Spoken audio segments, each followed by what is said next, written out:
Complete हो चुकी है। अब सुनना ध्यान से, मैं कहना क्या चाह रहा हूं सर, अब प्लीज बातचीत नहीं।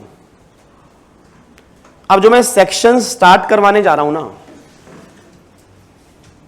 एग्जाम में कैपिटल गेन का जब भी क्वेश्चन बनेगा तो 70% चांस है इसी सेक्शन में से बनेगा जो हम स्टार्ट करने जा रहे हैं। एग्जाम के लिए तो इंपॉर्टेंट है ही है, प्रैक्टिकल लाइफ के लिए मोस्ट इंपॉर्टेंट है। और उसका रीजन क्या है अभी थोड़ी देर में आपको पता लग जाएगा। और सेक्शन जो हम स्टार्ट करने जा रहे हैं that is section number 50C। 50C। अब पहले इस सेक्शन की ना बैकग्राउंड समझेंगे, पहले लॉजिक क्लियर करेंगे गवर्नमेंट सेक्शन लेकर क्यों आई, फिर हम सेक्शन के ऊपर आएंगे। मेरा पूरी क्लास से क्वेश्चन है, जितने बच्चे मेरे सामने बैठे लाइव में चाहे फेस टू फेस में, मेरा पूरी क्लास से क्वेश्चन है, सोच के बताना सर आज सबसे ज्यादा ब्लैक मनी, सबसे ज्यादा 2 नंबर का पैसा आर फॉल कहां पे करता है। मेरा क्वेश्चन ये है सबसे ज्यादा ब्लैक मनी 2 नंबर का पैसा सबसे ज्यादा फ्लो कहां पे करता है जी? रियल एस्टेट, बिल्कुल प्रॉपर्टी के अंदर। मतलब जितनी ब्लैक मनी प्रॉपर्टी में यूज होती है ना उतनी ब्लैक मनी कहीं नहीं होती। इट मींस अगर किसी के पास ब्लैक मनी है, 2 नंबर का पैसा है, वो यूज करेगा या तो गोल्ड में या प्रॉपर्टी में। अच्छा आप में से कोई मुझे बताएगा ये ब्लैक मनी आता कहां से है? मतलब अगर 2 नंबर का पैसा, आज मैंने कहा कि 2 नंबर का पैसा कन्वर्ट करेंगे तो ये ब्लैक मनी आएगा कहां से? ब्लैक मनी कहां से आएगा? जितने बिजनेसमैन होते हैं वो 2 नंबर की सेल दिखाते हैं, वो ब्लैक मनी वहां से आता है।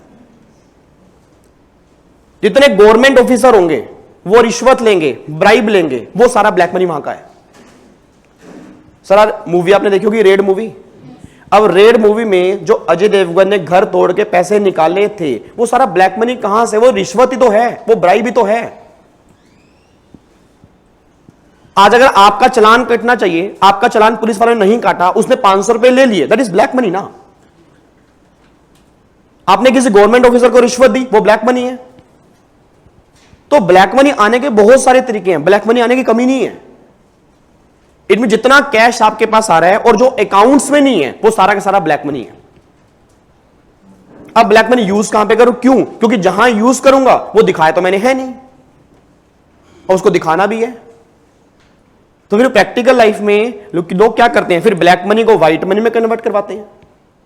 और ब्लैक मनी को व्हाइट मनी में कन्वर्ट करवाने के लिए और प्रैक्टिकल लाइफ में कमीशन पे करनी पड़ती है।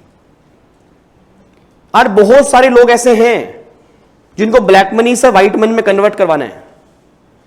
और बहुत सारे लोग मार्केट में ऐसे भी हैं जो व्हाइट मनी से ब्लैक मनी कन्वर्ट करवाना चाहते हैं। अब बच्चा ये बात कह रहा है सर भाई ब्लैक मनी वाले व्हाइट मनी चाहते हैं, ये तो बात हमारे पल्ले पड़ रही है। ये व्हाइट मनी वाले ब्लैक मनी क्यों चाहते हैं ये हमारे नहीं पल्ले पड़ रहा। एक बात में सोच के बताओ सर, आज मेरे पास ब्लैक मनी है, मुझे व्हाइट मनी क्यों चाहिए होगा? क्योंकि अगर कोई मुझे सामान परचेज करना है उसके लिए मुझे व्हाइट मनी चाहिए। मैं व्हाइट मनी कहां से लाऊं? व्हाइट मनी तो है नहीं। और अगर मेरे पास व्हाइट मनी है, मुझे ब्लैक मनी क्यों चाहिए? उसका रीजन है क्योंकि मुझे प्रॉपर्टी परचेज करनी है। और अगर मुझे प्रॉपर्टी परचेज करनी है उसमें ब्लैक मनी लगेगी, ब्लैक मनी है ही नहीं मेरे पास। सर ऐसा कैसे हो गया ब्लैक मनी है? मैं सैलरी क्लास पर्सन हूं। सैलरी क्लास पर्सन के घर में ब्लैक मनी कहां से आएगा बेचारे के? एक्चुअली में सैलरी क्लास पर्सन कौन है? बेचारे। क्योंकि सारा टीडीएस कट के आता है, सब कुछ कट के आएगा, सारा पैसा व्हाइट मनी होगा, उनके पास ब्लैक मनी होता ही नहीं है। सबसे खुश कौन है? बिजनेसमैन।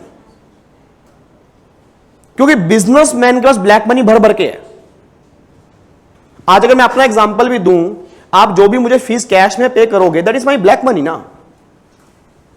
उसका अकाउंट्स में क्या रिकॉर्ड है? आपने मुझे कैश दिया, मैंने दिखाया नहीं दिखाया वो मेरे ऊपर है। भाई सिंपल सी बात है ना, आपने मुझे कैश दिया, मैंने अपने अकाउंट्स में दिखाया नहीं दिखाया, कितने बच्चों को दिखाया वो मेरे ऊपर है। आज अगर 500 बच्चों की फीस कैश नहीं, मैं 100 बच्चे की दिखाऊंगा तो गवर्नमेंट के लिए 100 ही बच्चे पड़े हैं बस। अब 400 ब्लैक मनी घर में है, उस ब्लैक मनी को यूज कहां करना है? जब मैं प्रॉपर्टी परचेस करूंगा वहां पे मेरी ब्लैक मनी यूज होगी। तो सबसे ज्यादा ब्लैक मनी फॉल कहां पे करता है? रियल एस्टेट में। बस ये बात ध्यान देना चाहिए। अब सुना, मैं ध्यान से कहना क्या चाह रहा हूं, जब सेक्शन 50C पिक्चर में नहीं था तो लोग करते क्या थे? एक बात में सोच के बताओ जी, एक मिस्टर ए है और एक मिस्टर बी है, एक मिस्टर बी है। मिस्टर ए ने ना मिस्टर बी को प्रॉपर्टी बेची, और ये प्रॉपर्टी कितने की बेची? फॉर एग्जांपल बेची 80 लाख रुपए की, ठीक है। और मिस्टर ए ने प्रॉपर्टी ली कितने की थी? मान लो 40 लाख की ली थी। एक बार दोबारा से आवाज मार देना। प्रॉपर्टी थी कितने की? 40 की। बेची कितने की? और इस प्रॉपर्टी की फेयर मार्केट वैल्यू जो है वो 150 लाख रुपए की है। अब बेची 80 लाख की है, 40 लाख की प्रॉपर्टी 80 में बेची, और एफएम भी 150 लाख रुपए है। अब कैपिटल गेन कितना का क्वेश्चन ही आएगा जी। सोच के मुझे बताना, अगर मुझे कैपिटल गेन निकालना है, अगर 50C पिक्चर में ना हो तो मेरा सेल प्राइस क्या बनेगा? 80 लाख या 150 लाख? सेल प्राइस मेरा क्या बनेगा? 80 लाख बनेगा। भाई जो एक्चुअल सेल प्राइस होगा वही तो सेल प्राइस बनेगा ना सर। 80 लाख की प्रॉपर्टी मैंने दिखाई है, 80 लाख सेल प्राइस माइनस में 40 लाख रुपए गेन आ गया। अब गवर्नमेंट ने कहा भाई साहब चल क्या रहा है ये कि 150 लाख की प्रॉपर्टी 80 लाख की बेची है, पॉसिबल ही नहीं, हो ही नहीं सकता। इसने बेची है 150 लाख की है। यहां पे हुआ क्या है? 80 लाख रुपए की व्हाइट मनी दिखाई गई है और बाकी जो है वो ब्लैक मनी दिखाई गई है। एक्चुअल में हुआ क्या होगा? यहां पे हुआ ये होगा कि मिस्टर बी ने ए को 80 लाख रुपए का व्हाइट मनी दिया होगा और 70 लाख रुपए ब्लैक मनी पकड़ा दिया होगा कैश में।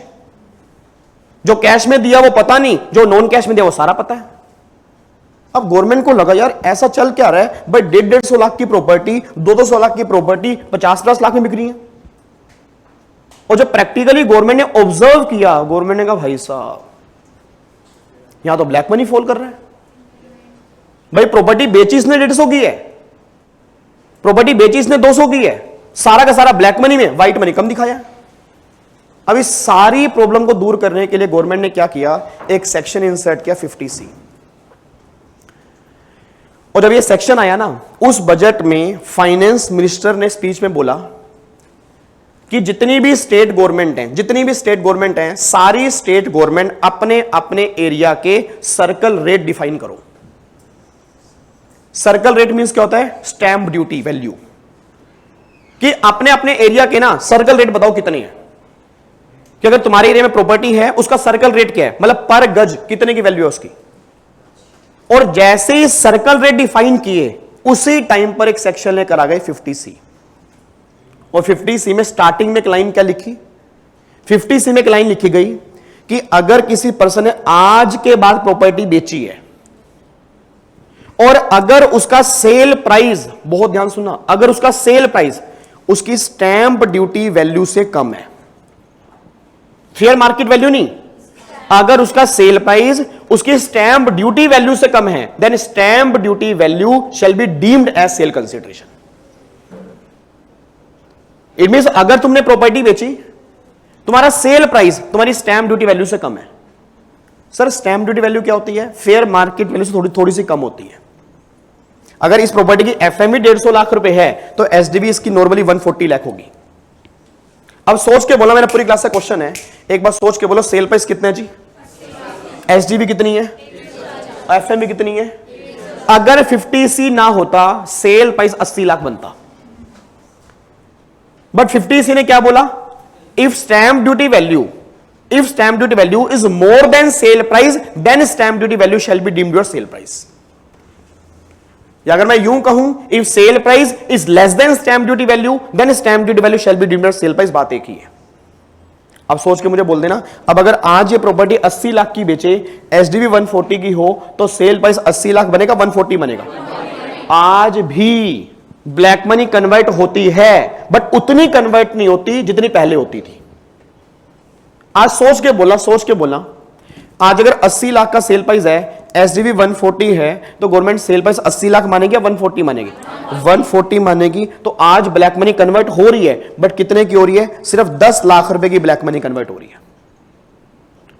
मतलब कहां पहले ब्लैक मनी कन्वर्ट कितनी होती थी? 80 माइनस 150 70 की, बट अब गवर्नमेंट ने 60 लाख कवर कर लिया। गवर्नमेंट ने कहा देखो जी, अगर तुम कह रहे हो तुमने 80 की बेची है, बोलते रहो। तुम कह रहे हो 100 की बेची है, बोलते रहो। अगर तुम्हारा सेल प्राइस तुम्हारी स्टैंप ड्यूटी वैल्यू से कम होगा तो स्टैंप ड्यूटी वैल्यू जो होगी वो तुम्हारा सेल प्राइस मान लिया जाएगा जी। इट मींस आज अगर मैं प्रॉपर्टी कम भी दिखाता हूं, स्टैंप ड्यूटी वैल्यू से कम दिखाता हूं, तो स्टैंप ड्यूटी मेरा सेल प्राइस बनता है। अच्छा, आप सोच के बोलना जी, आज अगर मेरी एसडीवी 140 है, दोबारा से, आज अगर मेरी एसडीवी 140 है, सेल प्राइस मेरा 80 लाख रुपया, तो सेल प्राइस मेरा 80 लाख बनेगा, 140 बनेगा, इसमें कोई दिक्कत तो नहीं है। तो मैं दोबारा बोल दूं, एफएमवी आज भी हमारे किसी काम की नहीं है। आज भी गवर्नमेंट ब्लैक मनी कन्वर्ट करने देती है, बट सारी नहीं। जितना डिफरेंस एसडीवी और एफएमवी के बीच में होगा उतना ब्लैक मनी में कन्वर्ट होता है। अगर आपके फादर ने कभी प्रॉपर्टी परचेस की है, या आपके फादर सीए हैं, या आपके फादर टैक्स में प्रैक्टिस करते हैं, कभी उनसे पूछना, जब भी प्रॉपर्टी की बात होती है, एक कॉल उनके पास जरूर आता है, और सामने वाली पार्टी क्या पूछती है कि सर नंबर 1 और नंबर 2 क्या रखूं, नंबर 1 और नंबर 2 क्या रखूं। नंबर 1 मतलब व्हाइट मनी क्या रखूं, नंबर 2 मतलब ब्लैक मनी क्या रखूं। और आपके फादर एक ही बात बोलते होंगे, जितनी स्टैंप ड्यूटी वैल्यू है उससे कम प्राइस मत लियो, क्योंकि अगर उससे कम प्राइस लेगा तो प्राइस तो कम ले लेगा, बट तेरा सेल प्राइस जो बनेगा वो स्टैंप ड्यूटी वैल्यू ही बनेगा। तो अगर तू कम लेगा भी अपना नुकसान करेगा। तो प्रैक्टिकल लाइफ में जब भी हम कंसल्ट करते हैं, हम एक चीज कंसल्ट करते हैं कि अगर नंबर 1 नंबर 2 की बात होगी तो जो तेरी स्टैंप ड्यूटी वैल्यू है उतनी व्हाइट मनी तो कम से कम लेके चल। हाँ, उसके ऊपर की वैल्यू है, उसके ऊपर की वैल्यू है वो ब्लैक मनी में कर दे, कोई दिक्कत नहीं है, बट कम से कम स्टैंप ड्यूटी व्हाइट मनी में होनी चाहिए जी। रीजन, क्योंकि अगर व्हाइट मनी में उससे कम लूंगा तो गवर्नमेंट ने क्या बोला कि हम स्टैंप ड्यूटी वैल्यू ही सेल प्राइस बनाएंगे, तो फायदा कुछ भी नहीं होगा ना। अगर आप काम ले भी लोगे तो कैपिटल गेन टैक्स जाएगा किस पे, वो 140 लाख पे ही जाएगा जी। ठीक है, अब सुना ध्यान से जी। जी सर, लेकिन कोई भी सर्कमस्टांस ऐसा हो सकता है कि मार्केट की वैल्यू से कम मिल रहा है सेल प्राइस से, अगर जेन्युइन उसके अंदर भी आएगा। अभी तो सेक्शन स्टार्ट हुआ है सर, अभी तो 2 घंटे इस पे बात करनी है। अभी हमने धीरे धीरे एक एक केस करके लेंगे, आपका केस भी यहां पे आएगा। अब सुना ध्यान से, मैं कहना क्या चाह रहा हूं, अभी क्या समझ में आया। अगर सेल प्राइस एसडीवी से कम है तो एसडीवी क्या बन जाएगा, सेल प्राइस, इसमें कोई दिक्कत तो नहीं। अच्छा, अब सुना ध्यान से, मैं कहना क्या चाह रहा हूं, ये बात है आज से 8 साल पहले की, 7 साल पहले की। अब सेक्शन में 2 बार चेंज हुआ, सेक्शन में 2 बार चेंज हुआ। लो में पहले क्या लिखा था, if sale price is less than SDV then SDV deemed your sale price. अब सुनना पहला चेंज क्या आया, पहला चेंज ये निकल के आया, मिस्टर ए हैं, ये मिस्टर बी। ए ने बी को प्रॉपर्टी बेची जी 100 लाख की, ठीक है, और ये प्रॉपर्टी 40 लाख की थी, 100 लाख की बेची। इसकी स्टैंप ड्यूटी वैल्यू जो है वो है 103 लाख, 103 लाख है। मेरा पूरी क्लास से क्वेश्चन है, क्या कोई बता सकता है, अगर सेल प्राइस मेरा 100 लाख रुपए है, एसडीवी 103 लाख रुपए है, अगर 50C ना होता तो सेल प्राइस क्या बनता, उसके बाद क्या बनेगा, 103 लाख जी। अच्छा, रीजन बोलना, प्रोविजन क्या बोला, if sale price is less than stamp duty value then stamp duty value shall be deemed as sale price. अब जब गवर्नमेंट ने कहा कि तुम्हारा सेल प्राइस 103 लाख बनेगा, इसने कहा सर तो दिक्कत है। लोगों ने कहना स्टार्ट किया सर तो प्रॉब्लम है, हार्डशिप है। उसने कहा हार्डशिप क्यों है, उसने कहा साहब जो ये प्रॉपर्टी मैंने बेची है ना, मैंने रियल में 100 लाख की बेची है, और स्टैंप ड्यूटी के अंदर फर्क आ रहा है। क्यों फर्क आ रहा है, क्योंकि स्टैंप ड्यूटी जब भी निकलती है वो एक एरिया में जितनी प्रॉपर्टी होती है सबकी बराबर निकलती है। आपको मैंने पहले भी कहा था कि जब भी आप रेट निकालोगे तो 1000 रुपए पर गज है। अब पर गज है, वो छोटी प्रॉपर्टी है बड़ी है, सबका एक बराबर है। इसने कहा साहब मेरी वैल्यू ही कम है। अब अगर मेरी वैल्यू कम है, आप बोलो सेल प्राइस 103 लाख है, तो मेरे ऊपर हार्डशिप हो गई ना, मैंने लिए ही 100 लाख रुपए। अब जब गवर्नमेंट को यह पता लगा कि जेन्युइन केस हैं कि सेल प्राइस और एसडीवी में थोड़ा सा वेरिएशन होता है, कई बार थोड़ा सा वेरिएशन होता है। रीजन, क्योंकि प्रॉपर्टी वहां पे छोटी हैं बड़ी हैं, कितने स्क्वायर फीट की हैं, अब हम जाके चेक तो करेंगे नहीं। अब सोच के बोला क्या गवर्नमेंट अलग अलग प्रॉपर्टी चेक करेगी, इतना टाइम गवर्नमेंट के पास नहीं है।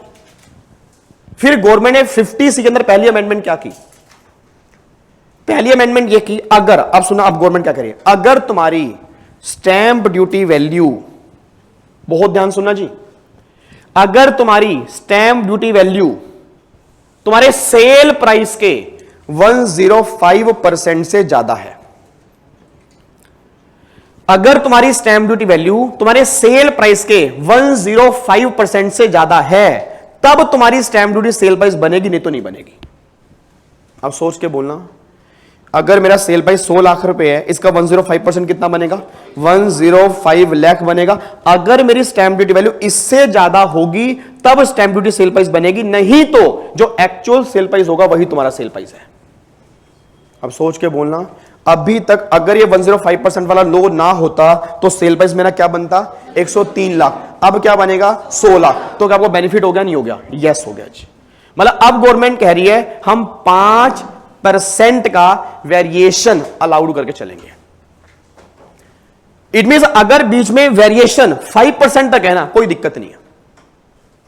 उस केस में तुम क्या करना, जो तुम्हारा एक्चुअल सेल प्राइस है वही तुम्हारा सेल प्राइस होगा, एसडीवी इग्नोर करके चलेंगे जी। ये तो थी अमेंडमेंट नंबर 1। पहले कोई रेशो नहीं थी, फिर रेशो क्या लेकर आए? 105%। अब कोविड में आप सब जानते हो, कोविड में प्रॉपर्टी बिकना बंद हो गई, लोगों के पैसे खत्म हो गए, धंधे खत्म हो गए, बिजनेस चौपट हो गए। अब बिल्डर्स ने कहा सर प्रॉपर्टी नहीं बिक रही, बहुत कम प्राइस पर बिक रही है, और जो आपने रेंज हमें दिया 5% की, ये रेंज बहुत कम है और ये रेंज कम है, इस रेंज को इंक्रीज किया जाए। और सारी इंडस्ट्री की रिक्वेस्ट पर गवर्नमेंट ने सेकंड अमेंडमेंट की 50C के अंदर, और क्या की? अब यहां पे 105% की जगह हम रेंज चेक करेंगे 110% की जी। इट मींस अब नया लो, लेटेस्ट लो जो है, जो हमारे एग्जाम के लिए एप्लीकेबल है, अब वो एक बात कहता है कि अगर तुम्हारी स्टैंप ड्यूटी वैल्यू तुम्हारे सेल प्राइस के 110% से ज्यादा होगी ना, तब एसडीवी सेल प्राइस बनेगी, नहीं तो एसडीवी सेल प्राइस नहीं बनेगी। अब सोच के बोल देना, बीच में वेरिएशन कितने परसेंट का हो गया? 10। अब 10% का 10। अब सोच के बोलना, अगर यहां पे 100 लाख है, आवाज मार देना, अगर यहां पे 100 लाख है, एसडीवी मेरी 108 लाख है, एसडीवी मेरी 108 लाख है, तो सेल प्राइस 108 बनेगा, 100 बनेगा। अगर 109 लाख है, 110 लाख है, 111 लाख है, तो फिर 111 लाख बनेगा। बस ये बात ध्यान दो। मतलब अब हमें जो चेक करना है ना, हमें चेक करना है कि हमारी स्टैंप ड्यूटी वैल्यू हमारे सेल प्राइस के कितने परसेंट से ज्यादा है। अगर वो 110% तक है फिर तो कोई दिक्कत नहीं है, अगर वो 110% से ऊपर है तब एसडीवी सेल प्राइस बनेगा, नहीं तो सेल प्राइस नहीं बनेगा जी। तो सिंपल सी बात है, पहला काम आपका ये होगा कि जब भी आपका सेल प्राइस दिया होगा, आपका सबसे पहला काम उसका 110% निकाल लो। अब वो सेल प्राइस और उसका 110%, एक रेंज आ गई, एक रेंज आ गई। इसके बीच में अगर एसडीवी है फिर तो एक्चुअल सेल प्राइस तुम्हारा सेल प्राइस है, और अगर तुम्हारी एसडीवी इससे बाहर जा रही है, इस रेंज के बाहर जा रही है, तो फिर स्टैंप ड्यूटी तुम्हारा सेल प्राइस बनेगी। बस ये बात ध्यान दो जी। तो कोई मुझे बता सकता है अब 50C का क्रक्स क्या निकल के आ रहा है कि स्टैंप ड्यूटी मेरा सेल प्राइस कब बनेगी? अगर स्टैंप ड्यूटी सेल प्राइस के 110% से ज्यादा है। दोबारा बोलो, अगर स्टैंप ड्यूटी सेल प्राइस के 110% से ज्यादा है। फिर बोलो, अगर स्टैंप ड्यूटी सेल प्राइस के 110% से ज्यादा है तो एसडीवी क्या बन जाएगा? Sale price. बस ये बात ध्यान दो, यहां तक कोई दिक्कत तो नहीं है। एक स्टेप हमारा 50C का कंप्लीट हो गया कि अगर एसडीवी सेल प्राइस के 110% से ज्यादा होगी तब एसडीवी सेल प्राइस बनेगी। मतलब आज 10% का वेरिएशन मुझे अलाउड है। अगर आप समझ पा रहे हो, आज ब्लैक मनी का और रास्ता खुल गया। नहीं आ रही बात समझ? आज ब्लैक मनी का और रास्ता खुल गया सर। मतलब गवर्नमेंट ने और रास्ता खुद ही खोला है, हमने क्या खोला? खुद ही खोला है। बट गवर्नमेंट की भी मजबूरी है, आप समझो। अब आपको लग रहा होगा सर ये मतलब आपको लग रहा दिक्कत वाली बात। अब गवर्नमेंट कह रही भाई किस किस की प्रॉपर्टी आके चेक करें। भाई तुम तो समझ रहे हो अपनी बात। जैसे एक मूवी थी नायक, एक मूवी थी नायक, तो उसमें अनिल कपूर इंटरव्यू लेता है। तो अनिल कपूर इंटरव्यू लेता है वो अमरीश पुरी का, उसकी पूरी पोल खोल रहा होता है सबके सामने। तो अमरीश पुरी कहता है साहब देखने से सही लग रहा है, आपको देखने से लग रहा है, एक दिन मेरी कुर्सी पर आके बैठ के देख लो, मेरे ऊपर क्या गुजरती है वो मैं जानता हूं। और वो रियलिटी भी है सर। अगर मोदी जी हैं, 140 करोड़ का देश, अगर कल कुछ देश में हो जाए, उस इंसान के ऊपर ब्लेम है ना। तो 140 करोड़ लोगों का भार है। हम समझ रहे हैं हमारी एक्सपेक्टेशन पूरी नहीं हो रही, बट भाई किस किस एक्सपेक्टेशन पूरी होंगी? तो गवर्नमेंट ये बात करे भाई कल तो तुम आ जाओगे, मेरी प्रॉपर्टी इतने गज की है, ये मेरा वेरिएशन है, ये तो भैया सबके लिए 10% है, सबके लिए 10%। अब जिसको नुकसान है उसके लिए भी 110%, उसको फायदा है उसके लिए भी 110% है। हम अलग अलग रेंज नहीं बनाएंगे, क्योंकि अगर अलग अलग रेंज बनाएंगे तो कोई तीसरा आदमी खड़ा हो जाएगा जी मेरे लिए रेंज तो है ही नहीं, कुछ नहीं पता ना सर, क्योंकि 140 करोड़ का दोष है, कैसी कैसी प्रॉपर्टी है। अब कल कोई तीसरा इंसान खड़ा होगा जी मेरी रेंज तो यहां पे है नहीं, मैं क्या करूंगा, तो गवर्नमेंट ने काम ही खत्म जी। अगर तुम्हारी स्टैंप ड्यूटी वैल्यू तुम्हारे सेल प्राइस के 110% तक है तो फिर तो एक्चुअल सेल प्राइस बनेगा, अगर उससे ज्यादा होगी तो एसडीवी सेल प्राइस बनेगा। बस ये बात ध्यान दो जी, इसमें कोई दिक्कत तो नहीं है। अब सुना मैं कहना क्या चाह रहा हूं जी, इधर देखो जी, इधर सुना ध्यान से, एक बात में सोच के बताओ। मान लो फॉर एग्जाम्पल मिस्टर वीजी है जी, मान लो मैं हूं, ठीक है। अब मैं सीए बना 8 साल पहले। और जब 8 साल पहले सीए बना तो उस टाइम हम हॉस्टल फ्लैट पीजी में रहते थे, जैसे आप कितना से आप रहते हो। उसके बाद भी सीए बनने के बाद भी मैं कम से कम 5-6 साल पीजी में ही रहा हूं, मतलब फ्लैट में रहा हूं। तो अब मैंने सोचा चलो सीए बन गए तो मैंने कहा ऐसा करता है कोई ना घर लेना यार, क्योंकि अब आगे जाके छोटी छोटी वाइफ होंगे, छोटे छोटे बच्चे होंगे, कहाँ रहेंगे, सारा परिवार कहाँ रहेगा। अब मैंने ढूंढना स्टार्ट किया, मैंने कहा देखते नहीं घर कहाँ पे। तो मुझे ना पता लगा कि प्रीत विहार में घर है, प्रीत विहार में एक घर है, उसके लड़का लड़की, उस अंकल आंटी के लड़का लड़की बाहर गए हुए यूएस में, शिफ्ट हो गए हैं, और उन्होंने भी यूएस में शिफ्ट होना है, और वो घर बहुत बढ़िया है, और वो घर बेचेंगे, बट अभी नहीं, 1 साल के बाद जब वो जाएंगे तब बेचेंगे। मैं कैसा करते हैं, बात कर लेते हैं जी। और मुझे किसी ने कहा कि भाई इससे बात कर ले, इन्होंने यूएस में शिफ्ट होना है, क्या पता प्राइस भी सही चार्ज कर ले, क्योंकि लड़का लड़की सही कमा रहे हैं, इन्होंने बाहर जाना है, इनका इंडिया से कोई वास्तव है नहीं है, तो मे भी प्राइस सही दे देते कोई। मैं कहा बात तो सही है।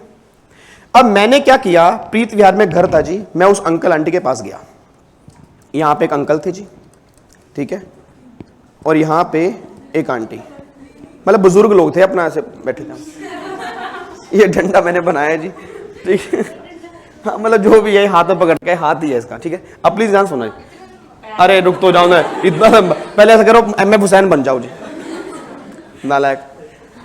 सर ये ड्राइंग बहुत बढ़िया, मेरी लोग ढूंढ रहे हैं मुझे, आपको रिस्पेक्ट नहीं है ना इस चीज की। अगर आपको ड्राइंग की, अगर आपको थोड़ी सी भी ड्राइंग की नॉलेज होती है ना, आपको पता लगता है इसकी वैल्यू क्या है, लाखों रुपए की वैल्यू है इसकी। हाँ यही हुआ था मेरे साथ, मैंने एमएफ हुसैन की पेंटिंग देखी थी, लोग हंस रहे थे। आपको नहीं समझ इसकी ना, बहुत जबरदस्त, इसका बहुत बड़ा मैसेज है, वो मुझे भी समझ नहीं आ रहा क्या मैसेज है। अब सुनो ध्यान से, अब सुना। तो अंकल आंटी यहाँ पे बैठे थे, तो मैं अंकल आंटी के पास गया, तो मैं कहा अंकल नमस्ते, अपना मेरे प्रॉपर्टी लेनी है, अब थोड़ा अपना करना पड़ेगा। मैं कहा अंकल आंटी नमस्ते, मैं कहा वो प्रॉपर्टी अंकल ये घर लेना था।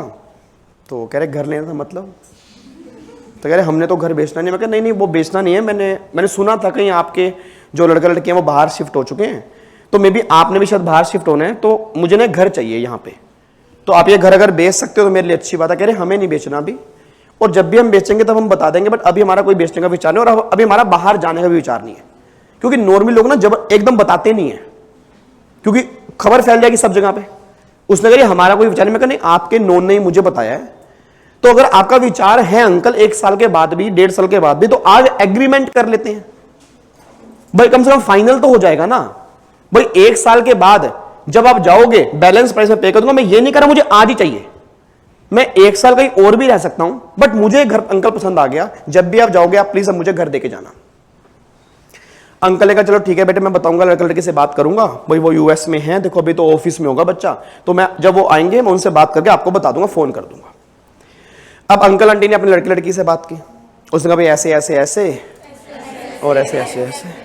अंकल ने कहा बात तो सही है भाई, आपने बात तो सही है, बात तो सही कह रहे हैं बिल्कुल भाई आपने। उसने बोला बेटे ने कि पापा हमने घर यहाँ पे रहना क्या है, अपना घर बेच ही दो, एग्रीमेंट कर लो, अगर आपको लगता है कि बंदा वो सही है तो कोई दिक्कत वाली बात थोड़ा है, आप देख लो वहां पे वैल्यू क्या चल रही है, उसके बेस पे आप घर बेच दो, एग्रीमेंट कर लो, कुछ एडवांस ले लो। अंकल का मेरे पास कॉल आ गया, अंकल ने कहा विवेक हमें घर बेचना है, बट अभी नहीं, 1 साल के बाद बेचना है। देखा, मैं कहा अंकल कोई दिक्कत नहीं है, 1 साल के बाद बेच देना, मैं रह लूंगा कहीं और रह लूंगा, 1 साल के बाद ये घर मेरा हो जाएगा, कुछ एडवांस पेमेंट आज मुझसे ले लो। क्या प्रैक्टिकल, पहले मैं बताऊं क्या प्रैक्टिकल लाइफ में ऐसा होता है? यस, बहुत बार ऐसा होता है, बहुत बार ऐसा होता है कि कई बार हमें घर पसंद आ गया बट उसका पोजेशन हमें बाद में मिलता है। अब सुनना ध्यान से, मैं कहना क्या चाह रहा हूं, अंकल आंटी और मेरा एक एग्रीमेंट हुआ, हमारा एक एग्रीमेंट हुआ। क्या एग्रीमेंट हुआ? कि अंकल आंटी ये प्रॉपर्टी मुझे बेचेंगे। और एग्रीमेंट कब हुआ जी? आज हमारी तारीख है 10 अप्रैल 2022 को, तो आज ये एग्रीमेंट हुआ 10 अप्रैल 22 को। और ये एग्रीमेंट क्या हुआ? अंकल आंटी ने कहा बेटे हम तुझे ना ये प्रॉपर्टी 220 लाख रुपए की बेचेंगे। दिल्ली में प्रॉपर्टी है इतने की तो होगी, अब 220 लाख की प्रॉपर्टी बेचेंगे। मैं कहा अंकल आंटी ठीक है जी। और जब ये एग्रीमेंट हुआ उस टाइम पर, मतलब आज, इसकी स्टैंप ड्यूटी वैल्यू है 230 लाख रुपए। एग्रीमेंट कितने का हुआ जी? 220। इसकी एसडीवी कितनी है? 230। और इसकी फेयर मार्केट वैल्यू जो है वो 250 लाख है। क्या कोई बता सकता है क्या ये पॉसिबल है एफएमवी ज्यादा हो? यस या नो? अब सोच के बोलना, एक्चुअल में घर अंकल आंटी ने 220 लाख का बेचने का एग्रीमेंट किया होगा या 250 लाख का? मतलब कितने का घर बेचा होगा? 220 का या 250 का? 250 का। सर अंकल आंटी नुकसान क्यों करेंगे? 30 लाख रुपए का है। वो 250 लाख रुपए लेके तैयार खड़ा है। अंकल का ऐसा कौन सा मेरे से गहरा रिश्ता हो गया 220 लाख का मेरे को दे देंगे? 250 लाख का लोग लेके तैयार खड़े हैं। 250 लाख 250 लाख 250 लाख 250 लाख 250 लाख 250 लाख का मैं लूंगा, 250 लाख का मैं लूंगा। और मेरे को अंकल कहना हाँ मेरे बच्चा देखो 220 लाख का दे देंगे। मतलब सोचना, मतलब प्रैक्टिकली क्या पॉसिबल है क्या? आंसर इज नो ना भाई। जब 250 लाख का लोग लेने को तैयार बैठे तो 220 का मुझे क्यों? हुआ क्या होगा? बेचा 250 का ही होगा, 30 लाख रुपए ब्लैक मनी ले ली होगी। अंकल कहोगे बेटे कैश। मैं अंकल कोई दिक्कत नहीं है, मैं अंकल कोई दिक्कत नहीं, 220 लाख रुपए व्हाइट मनी और 30 लाख रुपए कैश पकड़ा दूंगा। इट मींस एक्चुअल में प्राइस 250 है, दिखाया कितना गया? 220। कोई दिक्कत तो नहीं है। अब ये एग्रीमेंट हुआ 220 लाख का, एसडीबी 230 है, एफएमई 250 है। मैंने अंकल को बयाना पकड़ा दिया। मैं कहा अंकल मैं ना एनईएफटी कर देता हूं, या आरटीजीएस आईएमपीएस आपने सुना होगा। मैं कहा अंकल एनईएफटी कर देता हूं, आपको ना मैं 20 लाख रुपए की एनईएफटी कर देता हूं। और एग्रीमेंट हुआ 10 अप्रैल को। मैंने 10 अप्रैल को ही ना अंकल को एनईएफटी कर दी 20 लाख रुपए की। 20 लाख रुपए अकाउंट ट्रांसफर कर दिया। इस 20 लाख को मैं क्या बोलूंगा जी? प्रैक्टिकल लाइफ में क्या बोलते हैं? बयाना, या मैं यूं कहूं टोकन मनी। यस या नो? तो मैंने 20 लाख रुपए की अपना टोकन मनी पकड़ा दिया अंकल को। मैं कहा अंकल ये 20 लाख रुपए हैं, ये टोकन मनी। मतलब समझ लो यार, डीम्ड 20 लाख रुपए। अब बच्चा कह रहे डीम्ड भी नहीं माना जा रहा है इसको तो। चलो अब प्लीज ध्यान सुनना, 20 लाख रुपए की मैंने अंकल का टोकन मनी पकड़ा दी। अब सोच के बोलो एग्रीमेंट कितने का हुआ जी? एसडीबी, एफएमबी, एडवांस कितने? क्या अब ये घर मेरा हुआ? क्या अब ये घर मेरा हुआ? मेरा कब होगा? 1 साल के बाद। बट हां मेरा राइट आ गया नहीं आ गया? यस या नो? यस राइट आ गया। राइट पर आ गया सर, क्योंकि जैसे ही मैंने बयाना दिया ना अब इस प्रॉपर्टी पर राइट आ गया, मेरा प्रॉपर्टी पर राइट आ गया। 1 साल के बाद 10 अप्रैल 23 को अंकल का मेरे पास कॉल आ गया। अंकल का कॉल आ गया। अंकल का मैंने कहा तो अच्छा अंकल कॉल आ गया। तो मैंने अंकल से बात की। मैं कहा हाँ जी अंकल अपना वो भाई घर, कह रहे हाँ घर। तो मैं कहा घर अपन जा रहे हो आप? कह रहे हाँ जा रहे हैं। भाई अपना ऐसा करना कल से ना पोजेशन अपना ले लेना, हम यहाँ से निकल रहे हैं, तो रजिस्ट्री करवानी है तो करवा लेते हैं, बैलेंस पेमेंट आप ले आओ और पेमेंट करवा के अपना इसको नक्की फाइनल करते हैं। मैं कहा ठीक है अंकल मैं कल आ जाऊंगा। अब बहुत ध्यान सुना मैं क्या हुआ। 11 अप्रैल 2022 को इस घर की होनी है रजिस्ट्री। कब होनी है जी? 11 अप्रैल 2023 को इस घर की क्या होनी है? रजिस्ट्री। अब जब इस घर की रजिस्ट्री होनी है उस दिन, ध्यान सुनना, उस दिन इस घर की स्टैंप ड्यूटी वैल्यू हो गई 300 लाख। पॉसिबल है या नहीं है? 100% पॉसिबल है। 1 साल हो गया, वैल्यू बढ़ गई 50 लाख। और दिल्ली में तो वैसे वैल्यू वैसे बढ़ती है। अब वैल्यू 300 लाख की हो गई, बट अंकल 300 लाख नहीं लेंगे क्योंकि हमारा एग्रीमेंट तो नहीं का हुआ था ना। वो तो पहले लिखा पड़ी हुई होगी सबकी, भाई ऐसा थोड़ा कि वैल्यू अगर बढ़ जाएगी तो मैं तुम्हें पेमेंट करूंगा। सब कुछ देखने के बाद एग्रीमेंट हमारा 220 का ही हुआ था, 230 एसडीवी थी, 250 एफएमई थी, वो तो एक साल का गैप हुआ तो वैल्यू 300 लाख हो गई। जब वैल्यू 300 लाख हुई, अब अंकल के हाथ में मुझे कैपिटल गेन निकालना है। घर बेचा किसने है? अंकल ने। मेरा पूरी क्लास से क्वेश्चन है सर, आवाज मार देना, सेल प्राइस कितना दिखाया है? 220। एसडीवी कितनी थी? एफएमबी, पहले मैं एफएमबी क्रॉस करूं, ये मेरे किसी काम की नहीं है। 50C में एफएमबी का तो कोई मुद्दा ही नहीं है ना, किसका मुद्दा है? एसडीवी। सोच के बोलना। अब अंकल के हाथ में सेल प्राइस, अगर मैं, हां जी, अगर मैं इसको और सेल प्राइस जो मेरा 220 लाख है, अगर मैं इन दोनों को कंपेयर करूं तो सेल प्राइस मेरा 220 लाख बनेगा या 230 लाख बनेगा? आवाज मारना। क्या सुनो, क्या मेरी एसडीवी सेल प्राइस के 110% से ज्यादा है या नहीं है? आवाज नहीं आ रही यार, यस या नो? क्यों नहीं है? इसका 110% कितना बनेगा? 242। ये कितनी है? 230, उसके बीच में है, तो फिर मेरा सेल प्राइस क्या बनेगा? Actual sale price.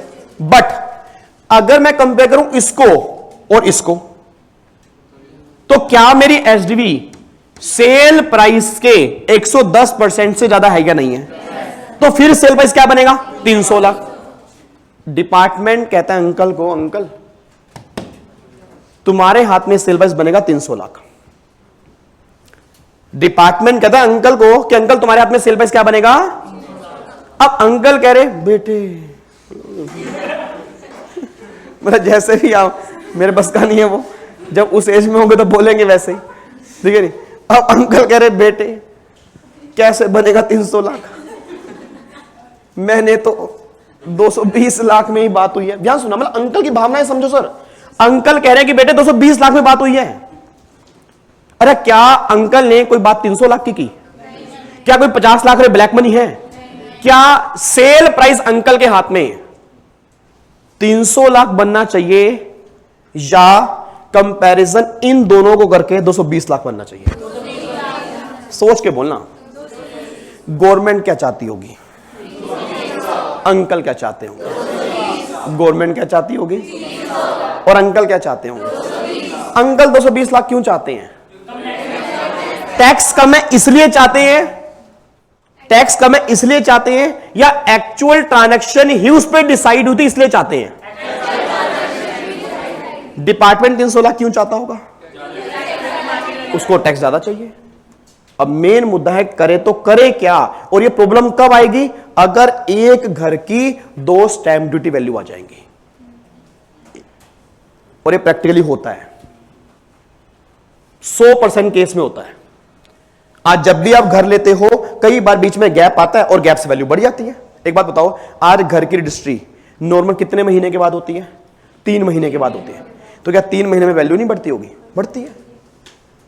आपको मैंने अभी बताया कि मेरे दोस्त ने घर लिया नोएडा के अंदर, शायद बताया था मैंने। नोएडा के अंदर मेरे दोस्त ने भी घर लिया सर। यहां पे क्लियो काउंटी करके एक सोसाइटी है नोएडा में। नोएडा में सेक्टर नंबर 62 में क्लियो काउंटी करके एक सोसाइटी है। उसने घर लिया भी नोएडा के अंदर 1.25 करोड़ का। अभी 3 महीने भी नहीं हुए, 1 करोड़ 80 लाख रुपए उसकी वैल्यू है। मतलब इतनी जबरदस्त एप्रिसिएशन हो रहा है इस प्रॉपर्टी में, क्योंकि अब कोविड खत्म हो चुका है ऑलमोस्ट। अब पैसा लोगों के पास है, इस टाइम प्रॉपर्टी बूम कर रही है। 3 महीने में आप इमेजिन कर सकते हो, 3 महीने में 130 से 180 लाख 50 लाख रुपए का रिटर्न आ रही है। ऐसी रिटर्न कहां एफडी में मिलेगी? कहां आपको शेयर में मिलेगी? बट वही प्रॉपर्टी देख के लेनी पड़ेगी ना। ये थोड़ा जंगल में ले लोगे तो 3 महीने बाद 150 लाख की हो जाएगी। मतलब वो एरिया एकदम बूम कर गया। और रीजन बूम क्यों करा? अभी बीजेपी जीती। अब बीजेपी जीती, मोदी साहब ने कहा फिल्म सिटी बनेगी, एयरपोर्ट बनेगा, तो यूपी तो भी ग्रो करना है। यूपी का बहुत एरिया ऐसा है जो भी ग्रो करेगा सर, बहुत एरिया ग्रो करेगा भी। रीजन भी क्योंकि अब आगे देखो, दिल्ली के पास तो लैंड है ही नहीं। दिल्ली तो पैसे पहले ही भरी पड़ी है। यहां तो पैर ऐसे करके चलना पड़ता है, ऐसे करके। दूसरा पैर रखने की जगह भी नहीं है। कई बार शाम को ऐसे होते हैं सर, ऐसे करके पैर रख के चलना पड़ता है कई बार। ये हालात है दिल्ली के। और आप देख लो, मुंबई पहले भरी पड़ी है। तो अब गवर्नमेंट कहां जाएगी? जहां का एरिया बहुत बड़ा है। यूपी का एरिया बहुत बड़ा है। यूपी में बहुत सारी एग्रीकल्चर लैंड है। अब वो सारी एग्रीकल्चर लैंड जो बंजर पड़ी है वहां क्या बनेंगे, इंडस्ट्री बनेगी ना। तो मैं उसके इतना जबरदस्त बूम, आप सोच के बोला 3 महीने में इतनी वैल्यू बढ़ गई, तो प्रैक्टिकली चीज होती है। अब अगर ये चीज है तो क्या किया जाए, मैं लास्ट टाइम बोलूंगा जी, सेल प्राइस अंकल के हिसाब से कितना होना चाहिए, और डिपार्टमेंट के क्या लगता है लो में क्या लिखा होगा, क्या लिखा होगा लो में, बनाओ आज लो बनाओ। आज मैं मौका दे रहा हूं आपको फाइनेंस मिनिस्टर बनने का, बन जाओ। 220 या 300, 230, अभी कह रहे 230 क्यों, वो हटा देंगे। चलो चलो देखते हैं, जो कह रहे हैं 220, जो कह रहे हैं 220 होना चाहिए, चलो, और जो कह रहे हैं 300 लाख होना चाहिए। एक बच्चा कह रहा है सिर्फ 300 लाख होने चाहिए। ये गवर्नमेंट के चौकीदार बैठे हैं हमारी क्लास में, नालायक। हाँ, ये गवर्नमेंट की तरफ सोच रहे हैं, आगे जाके फाइनेंस मिनिस्टर बनना है। नहीं बोलो ना, हाँ बनना है, कम से कम ये तो बोल दो। नहीं बनना, काम ही खत्म। कहां बनेंगे सर फाइनेंस मिनिस्टर, सीए बन जाए बहुत बड़ी बात है, वो तो बन जाओगे, कुछ ही घंटे बाकी हैं बस। हाँ, अब सुना ध्यान से, आपने कहा 220, डिपार्टमेंट चाहता है 300, अब गवर्नमेंट कहती है इसके बीच का हम लो लेके आएंगे। नहीं 250, अक्कड़ बक्कड़ बम्बे वो 80 90 पूरे 100, काम खत्म। पर्चे जय माता जय माता, अच्छा जय माता, ये थोड़ा काम चले 250, देश को चलाने हैं। इधर देखो ध्यान से, 250 वाला कौन था ये बच्चा बीच में, हाँ 250 बीच में कर दो कुछ भी। इधर सुनो ध्यान से, तभी तो फाइनेंस मिनिस्टर नहीं बना रहे वो आपको भी, वो कह रहे टाइम लगेगा अभी। हाँ सुनना ध्यान से, अब सुनो ध्यान से, गवर्नमेंट क्या कह रही है, गवर्नमेंट कह रही है सुनो जी मेरी बात, हम इसको भी इग्नोर नहीं कर सकते, हम इसको भी इग्नोर नहीं कर सकते, क्योंकि अंकल भी सच्चे हैं बट डिपार्टमेंट भी झूठा नहीं है, वैल्यू बढ़ चुकी है। अब डिपार्टमेंट कहता है, गवर्नमेंट कहते सुनो जी, गवर्नमेंट कहती है अगर, ध्यान सुना, अगर डेट ऑफ एग्रीमेंट और डेट ऑफ रजिस्ट्रेशन इन दोनों की एसडीवी अलग अलग है, अगर सेम है फिर तो कोई क्लेश ही नहीं था। अब गवर्नमेंट कह रही विवेक, अगर डेट ऑफ एग्रीमेंट और डेट ऑफ रजिस्ट्रेशन इन दोनों की एसडीवी अलग अलग है, तो हम डेट ऑफ एग्रीमेंट के दिन की एसडीवी को बेस बना देंगे।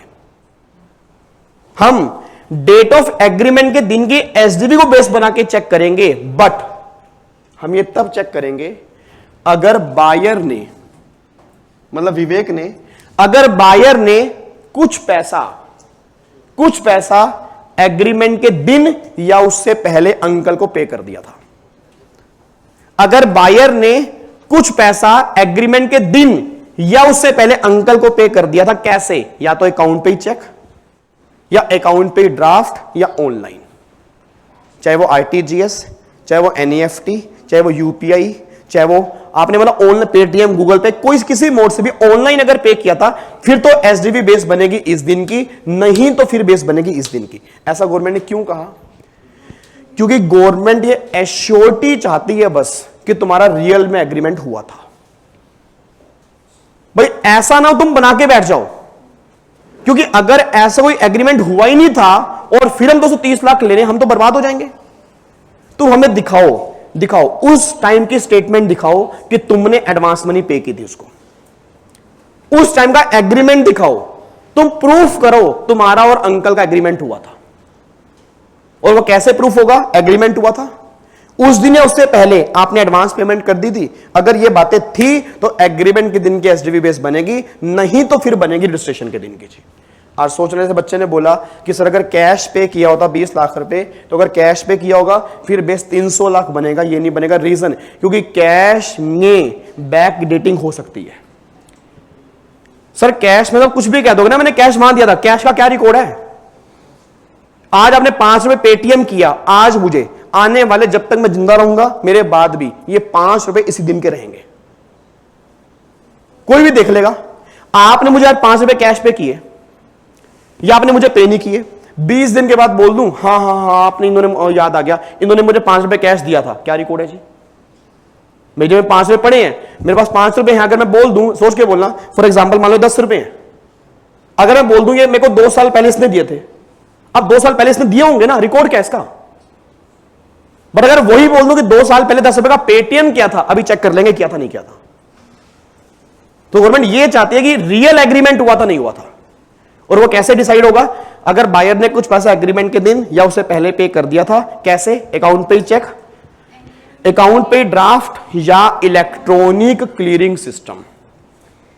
इलेक्ट्रॉनिक क्लियरिंग सिस्टम मतलब ऑनलाइन अगर आपने पेमेंट की थी फिर तो एग्रीमेंट के दिन की एसडीवी बेस बनेगी, नहीं तो एग्रीमेंट के दिन की एसडीवी बेस बनेगी नहीं। बस अब मुझे दोबारा से बताओ जी, आज 2 एसडीवी अगर दी हैं, हाँ जी, अगर 2 एसडीवी दी हैं, अगर 2 एसडीवी हमें दी हैं, एक तो सीधे होके बैठो पहले, कई बच्चों की आंखों में नींद बस ऐसे आ चुकी है, बस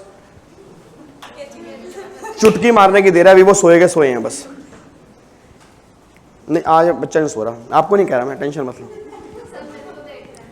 नहीं अच्छा, वो उनकी गलती भी नहीं है। अच्छा उनकी गलती है नहीं, वो एक्चुअली उनको लगा था कि आप ही शायद सो रहे होगे, जबकि आज आप नहीं सो रहे। आज एक तो बच्चे को नींद आ रही है, आपको आ रही है। अच्छा मुझे लग रहा होगा, फिर मुझे लग रहा हो नहीं, कई एक्चुअल में कई बार क्या होता है, जैसे हम मतलब मेडिटेशन क्लास में करना स्टार्ट कर देते हैं ना, आंखें बंद करके, तो मुझे लगता है कि सो रहा है, बट वो मेडिटेशन चल रही होगी शायद, मुझे फील हो रहा होगा कि सो रहे हैं। ठीक है ना भाई, आजकल मेडिटेशन का बहुत जमाना है आजकल। करते हो मेडिटेशन करते हो आप? मेडिटेशन अरे टाइम ही नहीं मिलता ना, टाइम की बहुत करवा दे, अब 30 घंटे करवा दे भगवान को बोल के, एक दिन में 30 घंटे करवा दे, तो भी आप सेम लाइन बोलोगे टाइम नहीं मिलता। मतलब मुझे समझ नहीं आता, 24 घंटे में अब्दुल कलाम बन गए। अरे सोते हैं तो मेडिटेशन ही करते हैं, फिर सारा दिन सोया करो।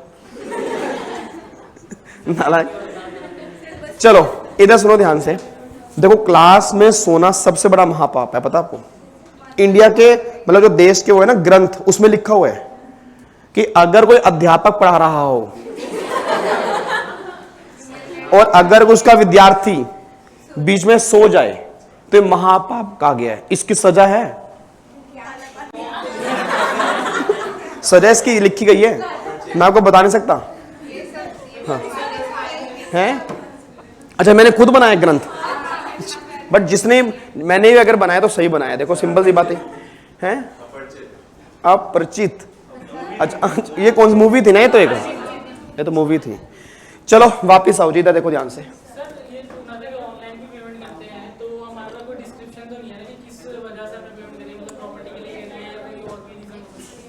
आपका एग्रीमेंट बना हुआ मैंने उस दिन का, एग्रीमेंट पक्का बना हुआ है कोर्ट वाला, आपने पेमेंट की है, तो जब भी आप पेमेंट डालते हो वहां नोट करते हो ना, लिखते हो ना किस लिए की है, और अगर उसके अकाउंट में किया आपने, उस बंदे के अकाउंट में, तो गवर्नमेंट पूछेगी ना और किस शिर की है। बट जब पक्का एग्रीमेंट बना है, आपने पेमेंट उस दिन, देखो तभी तो गवर्नमेंट कह रही है उसके बाद पेमेंट नहीं करनी। एग्रीमेंट के दिन या उससे पहले किया चलेगा, उसके बाद अगर किया तो हम नहीं मानेंगे। ठीक है, और सिंपल सी बात है, जिस दिन एग्रीमेंट बनता है तो बयाना तो उस दिन ही देते हैं ना, क्योंकि अब सोच के बोलना आप मुझे कहते हो मैं बयाना दे दूंगा, आप एग्रीमेंट बना लो, मतलब ही नहीं है, क्योंकि एग्रीमेंट में लिखा होता है कि आपने मुझे इतना बयाना दिया है। और अगर मैं एग्रीमेंट बना दूं, आपको बोल दूं कि बयाना दे देना, आपने दिया ही नहीं, फिर बाद में एग्रीमेंट पक्का बन गया वो तो प्रैक्टिकली कभी वो चीज होती नहीं है। ठीक है, चलो अब मुझे पहले तो ये बताओ जी, सारे बच्चे एक बार दोबारा से, सेक्शन स्टार्ट कौन सा किया हमने? 50C। 50C कहता क्या, लेटेस्ट वाला क्या कहता है कि एसडीवी सेल प्राइस कब बनेगा? अगर एसडीवी सेल प्राइस के 110% से ज्यादा है। एक बार दोबारा बोलो, अगर एसडीवी सेल प्राइस के 110% से ज्यादा है।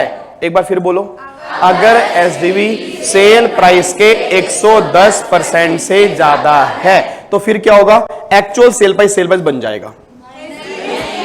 एसडीवी सेल प्राइस, अच्छा एसडीवी एक दिन की होती है, 2 दिन की भी हो सकती हैं। कौन कौन से दिन की?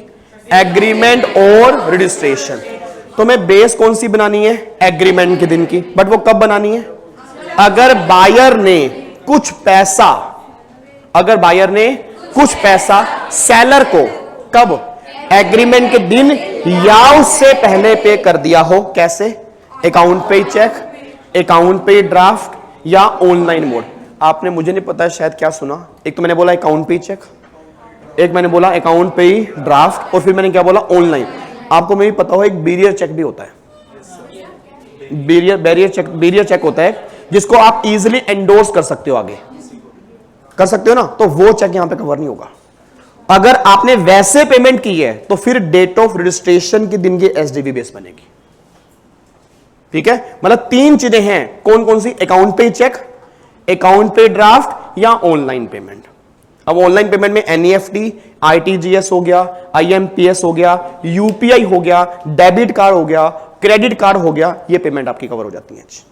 ठीक है, और आप सब जानते हैं ऑनलाइन पेमेंट में आज से जितने मध्य साल पहले का भी अगर रिकॉर्ड निकलवाना है तो आप रिकॉर्ड इजीली निकलवा सकते हो, कोई दिक्कत तो नहीं है जी। ठीक है, आओ अब थोड़ा सा मैं आपको लिखवाता हूं, फिर आगे चलेंगे। अभी 50 खत्म नहीं हुआ जी, एक पॉइंट अभी इसके अंदर और बचा हुआ है, बट पहले हम थोड़ी सी नोटिंग कर लेते हैं।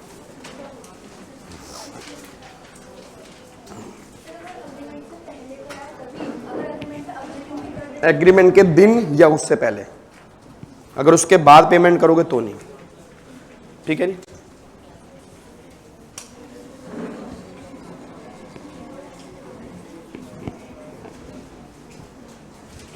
लिखो जी।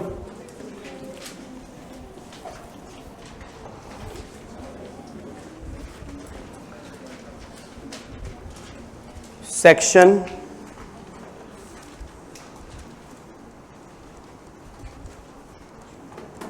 50C, इसको जितना हो सके उतना इंपॉर्टेंट मार्क कर लो जी, बस पेज मत फाड़ देना लिख लिख के।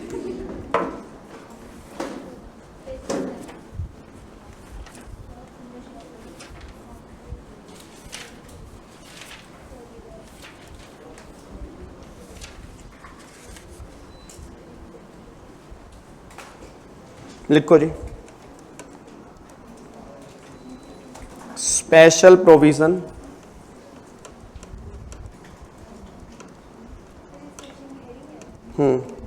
For full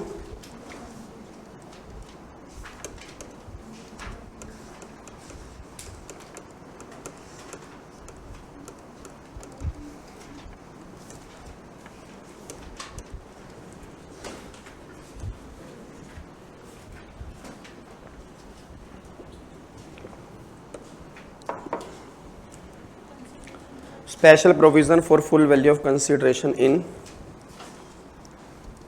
certain cases।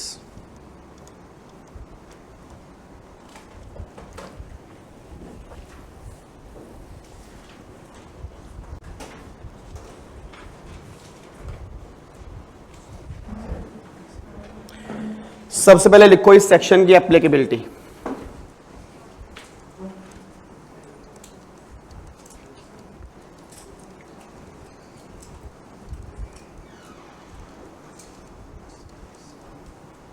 Land और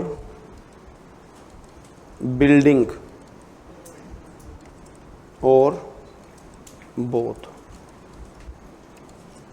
अच्छा, मैं क्लास के एंड में आपको बता दूंगा कि आपकी क्लास कब ऑफ रहेगी। है कसम लगे माता रानी की, जय जय। हद हो गई, इतनी एक्साइटमेंट छुट्टी में हैं।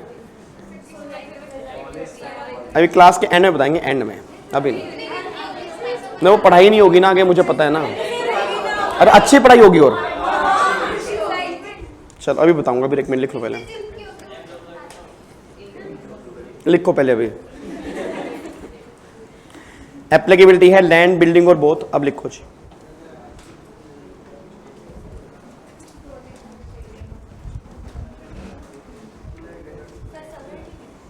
हैं? हाँ, इसी के नीचे सब हेडिंग बना लो, या 50C की जगह ना यहाँ केसेस लिख लो।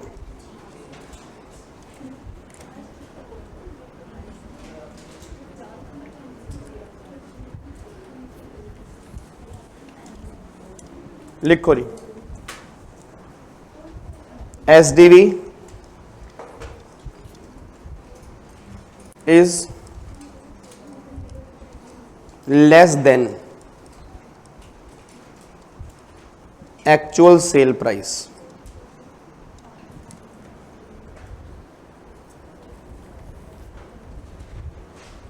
ठीक है जी।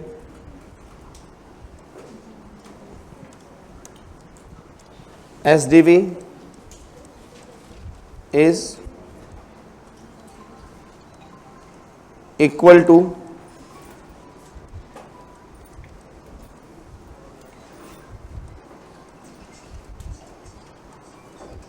actual sale price.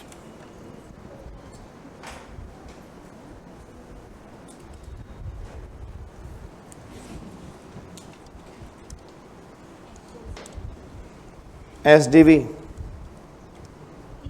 is more than 110% of actual sale price.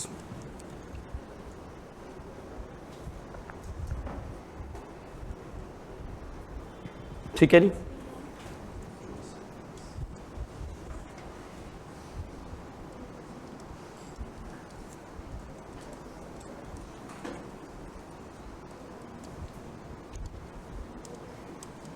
अब यहां पे सेक्शन 50C नोट एप्लीकेबल, यहां तो लगेगा नहीं, ठीक है ना। यहां पे भी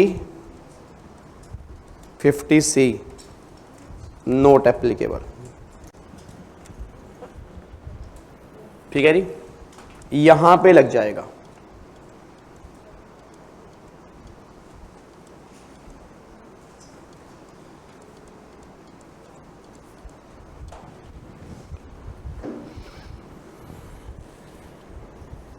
अब जहां पे नहीं लगेगा, जहां पे नहीं लगेगा,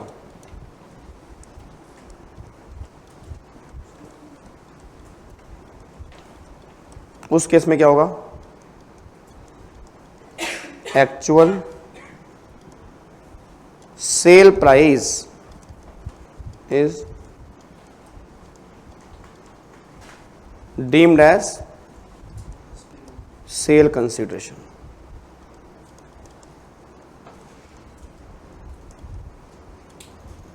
For computation of capital gain, ठीक है जी। और यहां पे भी सेम लिख दोगे। सेम का मतलब ये लाइनें लिखनी है आपने, कहीं सेम चिपका दो, ठीक है ना।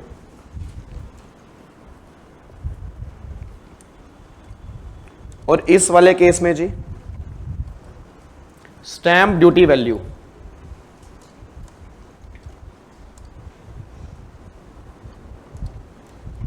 Stamp duty value deemed as cell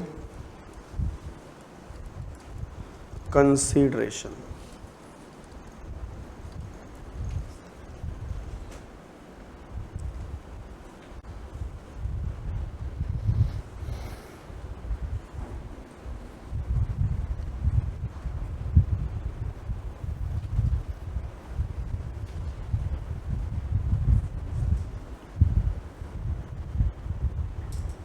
ठीक है जी।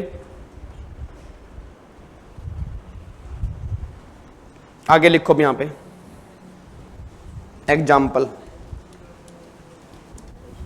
हटा चुका हूं जी, हटा दूं।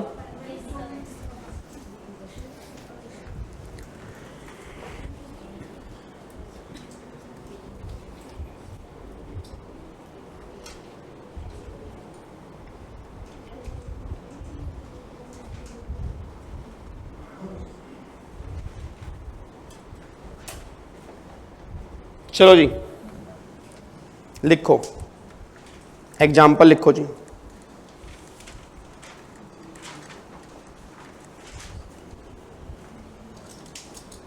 Example 1, example 2, example 3, example 4, example 5। ठीक है जी। सेल प्राइस आपको दिया हुआ है 80 लाख, सेल प्राइस आपको दिया हुआ है 90 लाख, 120 लाख, 140 लाख, 180 लाख। ठीक है नी। एसडीवी आपको दी हुई है 75 लाख। ठीक है नी। एसडीवी आपको दी हुई है 90 लाख। एसडीवी आपको दी हुई है जी 130 लाख। ठीक है। एसडीवी आपको दी हुई है मान लो 120 लाख और एसडीवी आपको दी हुई है जी 210 lakh.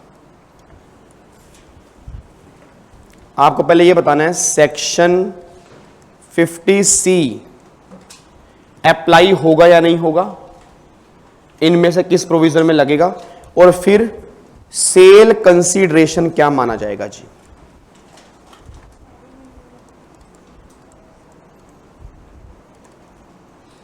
As per section 50C बताओ जी। पहले मेरे को ये बताओ, क्या पहले में सेक्शन 50C लगेगा? आवाज नहीं आ रही यार। अगले में? अगले में? मुझे नहीं पता, लगेगा नहीं लगेगा जी, मेरे हिसाब से तो लगेगा, बाकी मुझे नहीं पता। जैसे आप बोलोगे, जो ये कह रहे हैं 50C लगेगा जी, जो ये कह रहे हैं 50C लगेगा अच्छे से, जो कह रहे हैं तीसरे में 50C लगेगा जी। 1 2 3 4 5 6 7 8 9 10 11 12 13 14 15 16 नालायक बच्चे मेरी क्लास में बैठे हैं। क्यों लगेगा सर? क्या एसडीवी सेल प्राइस के 110% से ज्यादा है? तो फिर क्यों लगेगा?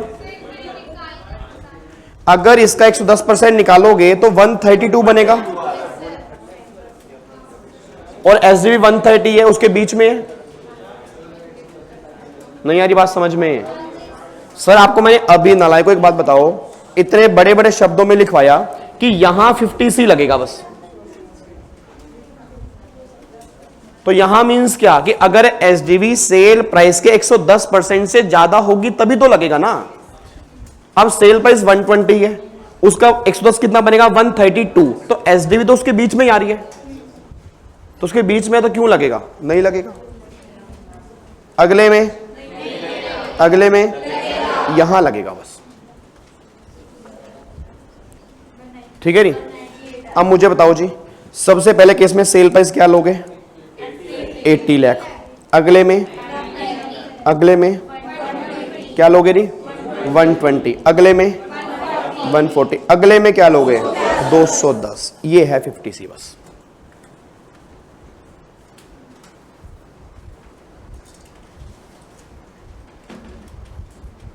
आई थिंक आपको मेरी बात समझ में आती है। ठीक है जी। तो जहां पे आपका सेल प्राइस होगा 110% से ज्यादा होगा उस केस में लगेगा, उसको छोड़ के नहीं लगेगा। तो इन चारों केस में नहीं लगेगा, लास्ट वाले केस में आपका लग जाएगा, बस ये बात ध्यान दो जी। डन है जी? यहां तक कोई दिक्कत तो नहीं है? अब लिखो यहां पे जी,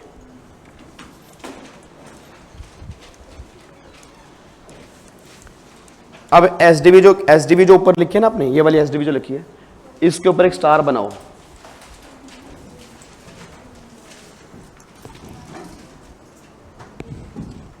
एसडीवी के ऊपर एक स्टार बनाओ और उस स्टार को डिफाइन करते हैं जी।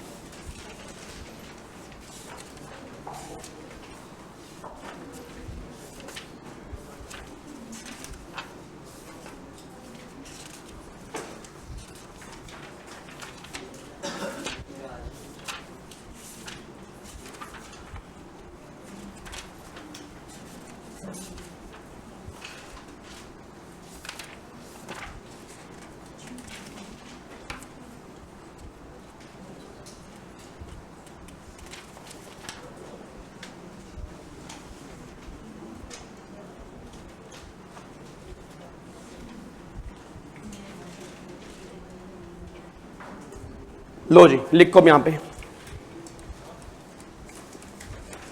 लिखो जी, उस स्टार को डिफाइन करते हैं SDV on the date of agreement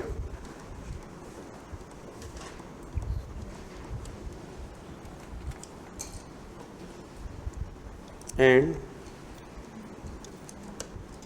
SDV on the date of registration.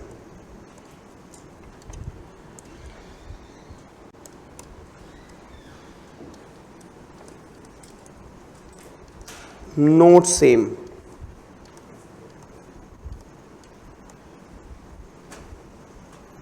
अगर ये सेम नहीं है, अगर ये सेम नहीं है, then SDV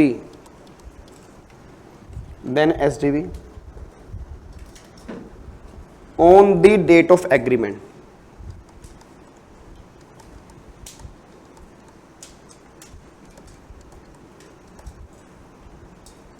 on the date of agreement may be taken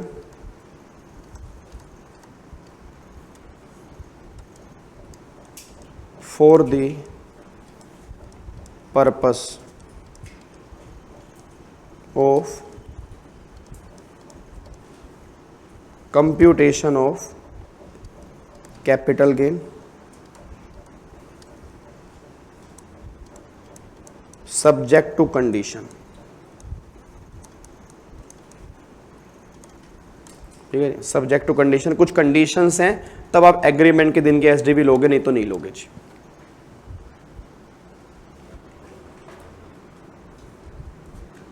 ठीक है जी, लिखो री condition,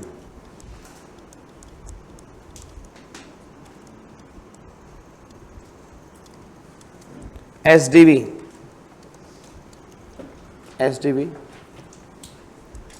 on the date of agreement can be adopted only in case where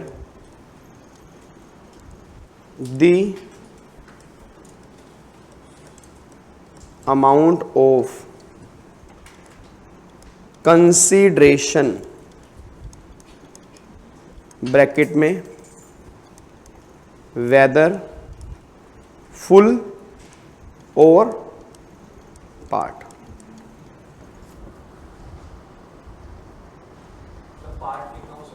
कुछ भी चाहे आप 2 रुपए दे दो, बट प्रैक्टिकली पॉसिबल ही नहीं है ना। सामने वाला प्रॉपर्टी का 3 करोड़ की प्रॉपर्टी बेचेगा तो पैसा तो लेगा ही ना वो। लॉ में कोई डिफाइन नहीं है, वो आपके ऊपर है जी। The amount of consideration whether full or part जी, whether full or part has been paid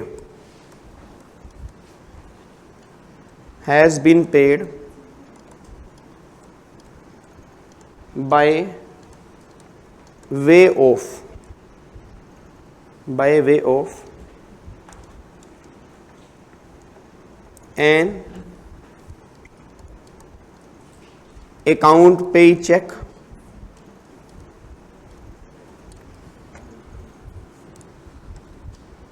account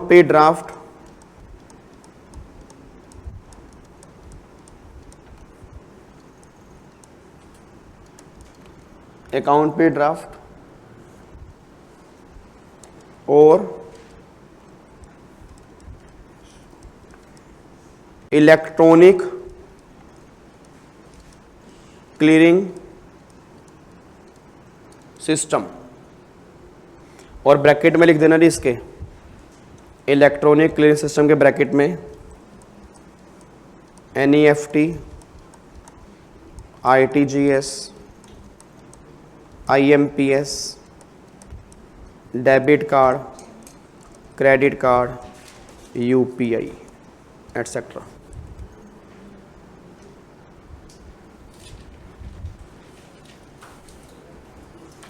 अगर ऐसे पेमेंट की है तो पेमेंट कब की हो? अच्छा, ये on or before the date of agreement for the transfer of such immovable property।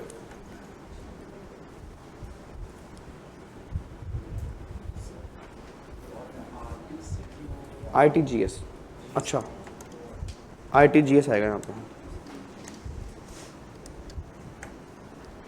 Done है जी। IMBS immediately payment transfer.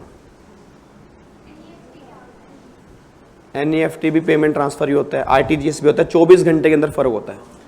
National NEFT की होती है मेरे ख्याल से, हाँ, नेशनल इलेक्ट्रॉनिक फंड ट्रांसफर, और RTGS होता है रियल टाइम ग्रॉस सेटलमेंट।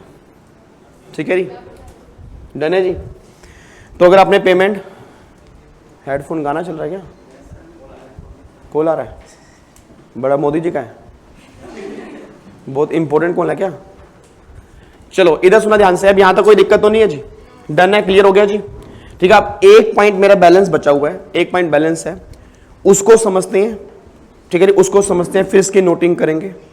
अब एक पॉइंट मेरा बैलेंस क्या है, इधर सुना ध्यान से, इधर देखो जी, शांत होकर बैठ जाओ बिल्कुल, और सीधे होकर बैठ जाओ बिल्कुल।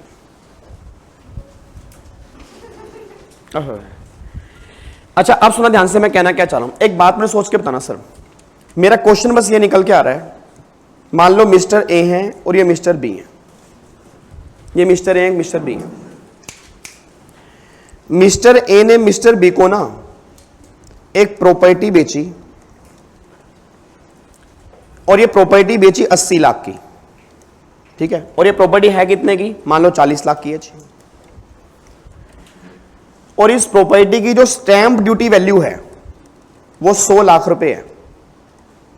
ठीक है जी, मेरा पूरी क्लास से क्वेश्चन है, अगर 80 लाख की प्रॉपर्टी बेची और एसडीवी 100 लाख रुपए है, तो सेल प्राइस 80 लाख बनेगा या 100 लाख बनेगा? आवाज नहीं आ रही यार, क्यों? क्योंकि एसडीवी सेल प्राइस के 110% से ज्यादा है। अच्छा, 110 कितना बनेगा? 88, और यहां पर कितना है? 100, तो सेल प्राइस क्या बनेगा? 100। सेल प्राइस बन गया 100। कॉस्ट मान लो 40 है, विदाउट इंडेक्सेशन गेन 60 लाख रुपए का निकल के आ गया। अब सुना मैं कहना क्या चाह रहा हूं, अब 80 लाख की प्रॉपर्टी बेची, एसडीवी आपकी 100 लाख रुपए, आपने कहा सर सेल प्राइस बनेगा 100 लाख। मैंने कहा कोई दिक्कत वाली बात नहीं है, 50C जो आपने पढ़ा उसके बेस पे आपने मुझे आंसर दे दिया। बट अब ये असेसी कह रहा है गवर्नमेंट को कि सर मैं प्रूफ कर सकता हूं कि मैंने ये प्रॉपर्टी 80 लाख की बेची है। भाई मेरी प्रॉपर्टी की मार्केट वैल्यू 80 लाख रुपए है, और अगर मार्केट वैल्यू 80 लाख रुपए की है तो मैंने 80 लाख की बेची है। अब आपने कहा सेल प्राइस 100 लाख रुपए, सर ये तो हार्डशिप है, ये तो हार्डशिप है सर। भाई 100 लाख मेरा सेल प्राइस नहीं बनेगा, मैं प्रूफ कर सकता हूं कि मेरी प्रॉपर्टी की मार्केट वैल्यू 80 लाख रुपए की है और मैंने 80 लाख की बेची है। सोच के मुझे आंसर देना सर, क्या प्रैक्टिकली ऐसा पॉसिबल है कि एफएमवी कम हो और एसडीवी ज्यादा हो? यस या नो? यस। किस केस में? पुरानी टेनेंसी वाले केस में। मुझे नहीं पता आपको याद आ रहा है नहीं आ रहा, आपको मैंने पहले भी कहा था कुछ घर ऐसे होते हैं जहां पुराने किराएदार बैठे होते हैं। अब अगर पुराने किराएदार बैठे हैं, इस प्रॉपर्टी को लेने को कोई तैयार ही नहीं है, इसकी मार्केट वैल्यू भी बहुत कम है, बट एसडीवी ज्यादा है। अब अगर एफएमवी कम है, एसडीवी ज्यादा है, तो गवर्नमेंट ने कहा भाई साहब हमें नहीं पता, हम तो एसडीवी सेल प्राइस बनाएंगे जी। हमारा 50C क्लियर है। If SDV is more than 110% then SDV deemed as sale price, काम खत्म, बात खत्म। अब मैंने कहा गवर्नमेंट यार कमाल की बात है कि जब मैं कह रहा हूं कि मैंने 80 लाख की प्रॉपर्टी बेची है, इसकी एफएमवी 80 लाख रुपए, मैं प्रूफ कर सकता हूं कि 80 लाख की है, फिर 16 लाख क्यों? अब गवर्नमेंट ने कहा देख भाई हम तो 16 लाख बनाएंगे अगर तुझे लगता है, अगर तुझे लगता है कि तेरी फेयर मार्केट वैल्यू एसडीबी से कम है, अगर तुझे लगता है कि तेरी मार्केट वैल्यू जो है ना वो एसडीबी से भी कम है, तो हम तुझे दो ऑप्शन दे रहे हैं।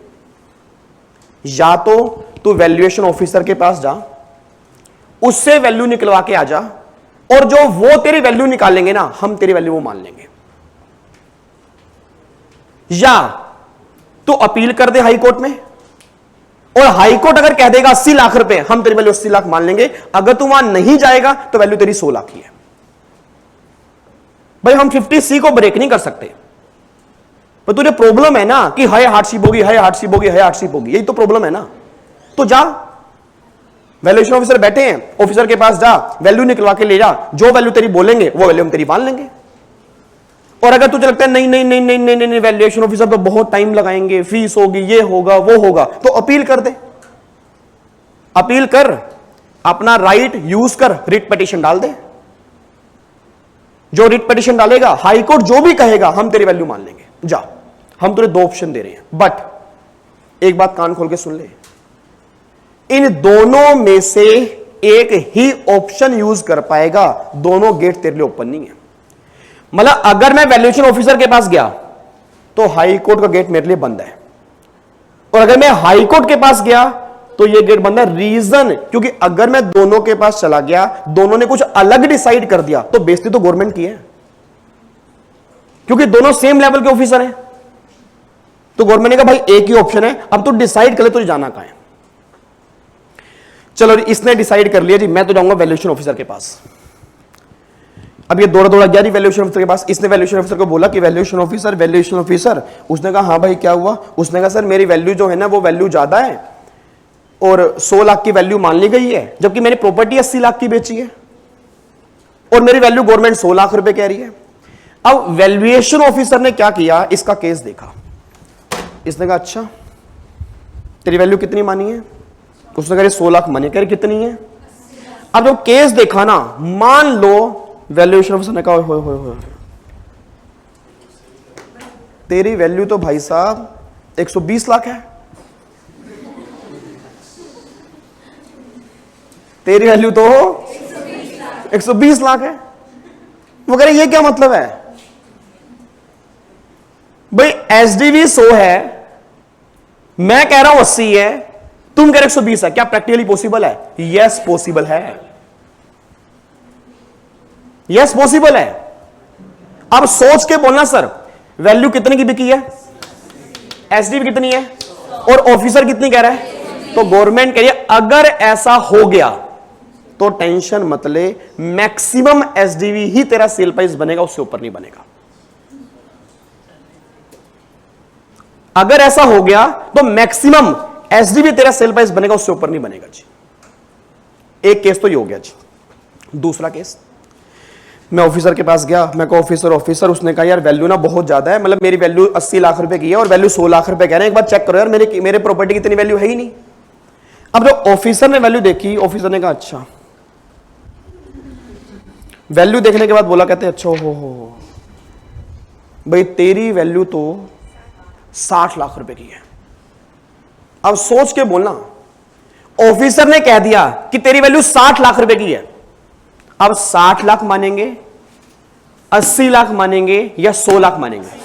80 लाख। क्यों? जब मैं खुद कह रहा हूं कि मैंने 80 लाख की बेची है, तो 100 लाख क्यों मानेंगे या 60 लाख क्यों मानेंगे? अब मुझे नहीं पता मेरी क्लास में कितने बच्चे इंटेलिजेंट हैं जी। अगर क्लास में सिंगल बच्चा भी इंटेलिजेंट होगा, आप सोच के आंसर देना, फिर वैल्यूएशन ऑफिसर की वैल्यू कब मानेंगे? अगर वो वैल्यू इन दोनों के बीच में होगी। अगर मैं ऑफिसर के पास गया, उसने कहा भाई तेरी वैल्यू 85 लाख है, तो अपने बोल देना क्या मानेंगे? 85। 90 लाख है, 95 है, 98 है, 110 लाख है, 100 हाँ कितनी मानेंगे जी? 100। और अगर 70 लाख है तो 80। तो सिंपल सी बात बस ये निकल के आ रही है कि अगर मैं वैल्यूएशन ऑफिसर के पास जाऊंगा या मैं कहीं पर भी अपील करूंगा, उनकी वैल्यू तब मानी जाएगी अगर वो वैल्यू इन दोनों के बीच में है जी। ठीक है, तो मेरे ख्याल से आपने जो केस पूछा था कि सर अगर एसडीवी मान लो ज्यादा हो, एफएमवी कम हो, तो उस केस में क्या होगा? दो ऑप्शन है, वैल्यूएशन ऑफिसर के पास जाओ या अपील कर दो। अगर ध्यान से लास्ट टाइम, अगर उन्होंने वैल्यू मुझे बताई एसडीवी से भी ज्यादा, तो क्या मानेंगे? एसडीवी। सेल प्राइस से भी कम, उन दोनों के बीच में, तो जो वैल्यू डिटरमाइन की होगी वही वैल्यू मेरा क्या बन जाएगी? Sale price. गवर्नमेंट ये बात कहना चाह रही है जी। काम खत्म है जी। और इसको लिखो भी यहां पे जी।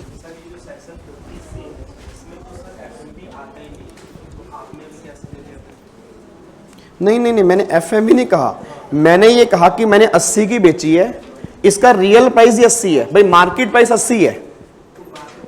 अरे नालायक एक बात बताओ, मार्केट में जो प्रॉपर्टी बेचूंगा वो तो बेचूंगा तो एफएमवी पर ही ना मैं। तो मैं तो गवर्नमेंट को ये कह रहा हूं कि भाई साहब आप एफएमवी नहीं देखते, बात सही है, बट जब इसका प्राइस ही 80 लाख है तो मैं 16 क्यों मानूं? मैं तो ये आर्ग्यूमेंट कर रहा हूं। अब गवर्नमेंट कह रही है भाई अगर तुझे लग रहा है कि हमारी वैल्यू ज्यादा है तो जा उनके पास जा, और जो वो वैल्यू बोलेंगे उस बेस पे वैल्यू मान लेंगे। एफएमवी कंसीडर नहीं कर रहा, मैं तो ये कह रहा हूं कि मेरा प्राइस ही 80 है, आप मार्केट में पता लगा लो, अगर मैंने 80 से ऊपर बेची है मैं मान जाऊंगा। तो गवर्नमेंट कह रही ठीक है कि हाँ अगर तुझे लग रहा है ना हार्डशिप है, हम बेनिफिट नहीं दे पाएंगे, रीजन क्योंकि हम 50C से बंधे हुए हैं, और अगर हम बंधे हुए हैं, तेरे पास गेट है, उनके पास जा, वो वैल्यू बता देंगे। ठीक है, लिखो जी यहां पे एक बार, इसके नीचे लिखना जी।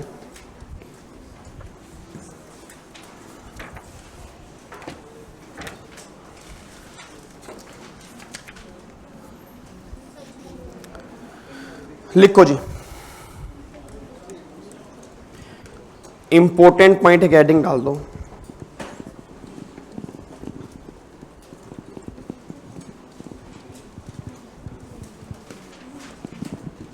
लिखो जी, इंपॉर्टेंट पॉइंट है, हेडिंग डाल दो। If assessee claims that, assessee claim करता है जी, if assessee claims that, assessee claim करता है, क्या क्लेम करता है? If assessee claim that SDV is more than fair market value,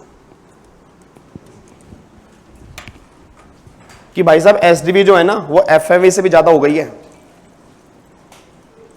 मतलब इस प्रॉपर्टी की मार्केट वैल्यू कम है और एसडीवी ज्यादा है तुम्हारी, ठीक है, तो मैंने कम प्राइस पर बेचा है, तो गवर्नमेंट कहते ठीक है, if assessee claim that SDV is more than FMV, then two option,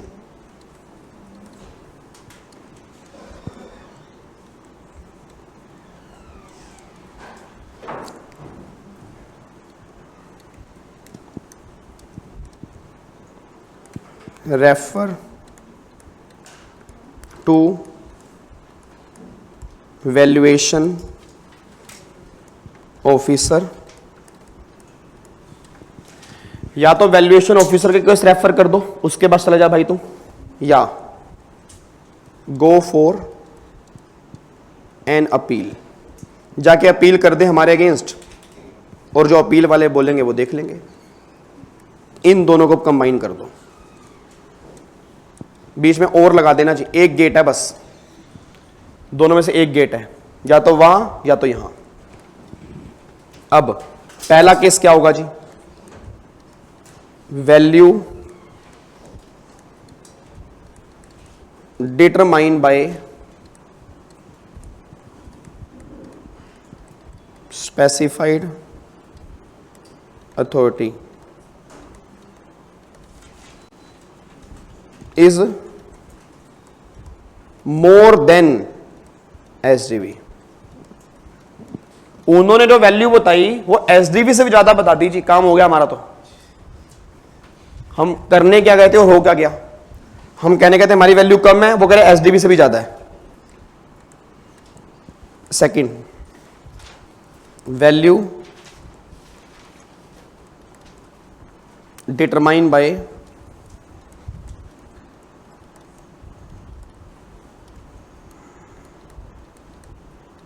authority is less then actual sale price. जो हम खुद कह रहे हैं हमने इतने की प्रॉपर्टी बेची है, उससे भी कम प्राइस बता रहे हैं, बताओ तो गवर्नमेंट उससे कम तो मानेगी नहीं। जब मैं खुद कह रहा हूं कि 80 की बेचे तो 80 मानेंगे। तीसरा, वैल्यू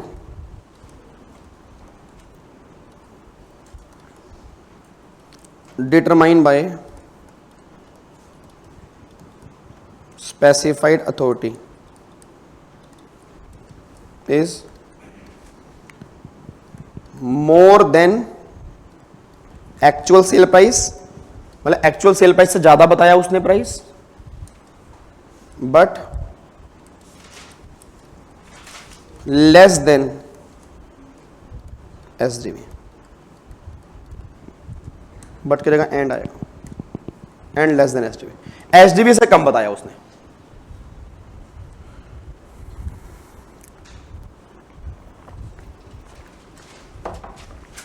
ठीक है जी, फिर क्या मानेंगे, फिर उसने प्राइस बताया होगा। अब बताओ इन तीनों केस में क्या क्या होगा जी। पहले मेरे को बताओ, अगर उसने प्राइस एसडीवी से भी ज्यादा बताया तो एसडीवी, ठीक है जी। और यहां पे क्या मानेंगे, एक्चुअल सेल प्राइस, और यहां पे क्या मानेंगे, price determine by specified authority. लो जी, जो भी प्राइस डिटरमाइन किया होगा स्पेसिफाइड अथॉरिटी ने, वो हम यहां पे मान के चलेंगे जी। तो फिर तो कोई जो मर्जी ले लो, फायदा क्या फिर। मेन तो हम इसलिए गए हैं ना कि उससे कम आए। अगर उसने एसडीवी के बराबर निकाल दी तो कोई भी वैल्यू ले लो, कैपिटल गेन में तो फर्क पड़ेगा ही नहीं। डन है जी। तो अब जाके हमारा 50C का प्रोविजन खत्म हो जाता है। ठीक है जी, पूरा प्रोविजन हमारा कंप्लीट हो गया 50C का जी। ठीक है, एक बार मुझे 50C रिवाइज कराओगे पूरा का पूरा, फिर मैं क्वेश्चन दूंगा होमवर्क जो अपने घर से करके आना है। ठीक है, उसको कल हम चेक करेंगे। चलो एक बार मुझे फटाफट बताओ, पहले बात तो 50C एप्लीकेबल किस पे होगा जी, सारी एसेट्स पे या कुछ पर्टिकुलर एसेट पे। कौन कौन सी पर्टिकुलर, लैंड, बिल्डिंग और बोथ। 50C एप्लीकेबल कब होगा, अगर एसडीवी सेल प्राइस के 110% से ज्यादा है। अगर ज्यादा है तो एसडीवी क्या बन जाएगा, सेल प्राइस। अगर एसडीवी 2 दिन की दी हुई है, कौन कौन सी, एग्रीमेंट या रजिस्ट्रेशन दोनों के दिन की अलग अलग दी हुई है, तो बेस कौन सी बनेगी, एग्रीमेंट के दिन की।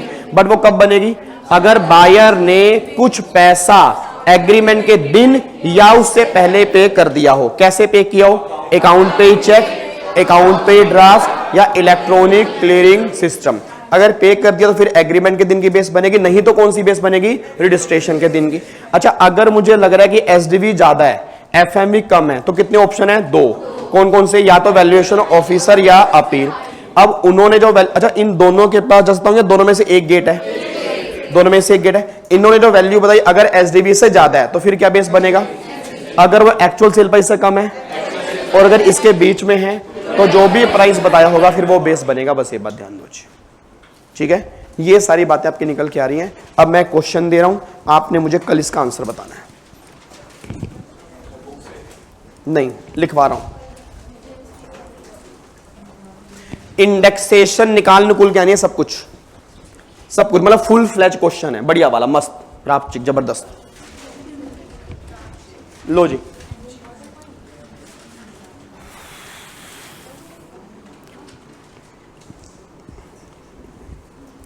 एक बिल्डिंग परचेज की है,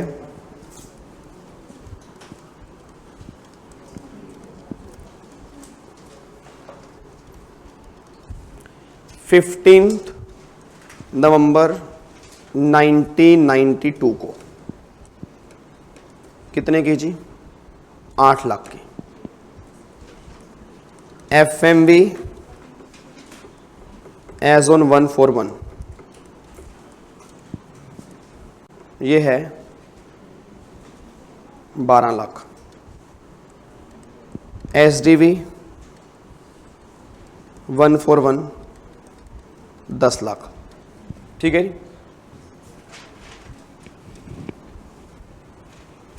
क्लियर है जी। Expenditure on purchase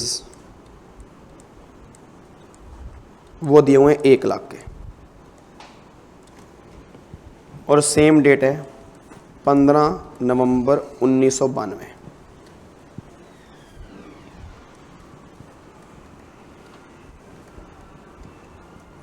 date of agreement to sell property 15 दिसंबर 2020 को हुआ। 15 दिसंबर 2020 को एग्रीमेंट हुआ इस प्रॉपर्टी को सेल करने का। कंसीडरेशन ये था जी 90 लाख। ठीक है जी। SDV on the date of agreement दी हुई है आपको 98 लाख। ठीक है।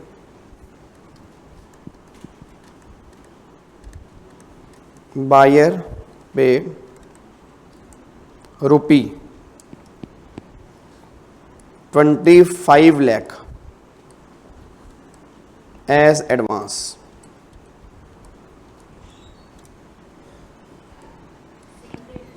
मैं बता रहा हूं, बायर ने पे किया 25 लाख एज एडवांस, 50 लाख की NEFT की,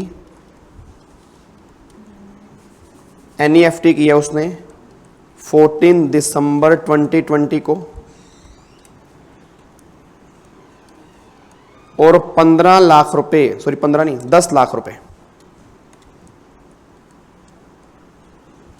10 लाख रुपए ITGS की है उसने 16 दिसंबर 20 को। ठीक है जी। डेट ऑफ रजिस्ट्रेशन 18 दिसंबर 2021। ठीक है जी। डेट ऑफ रजिस्ट्रेशन इस दिन है। SDV on the date of registration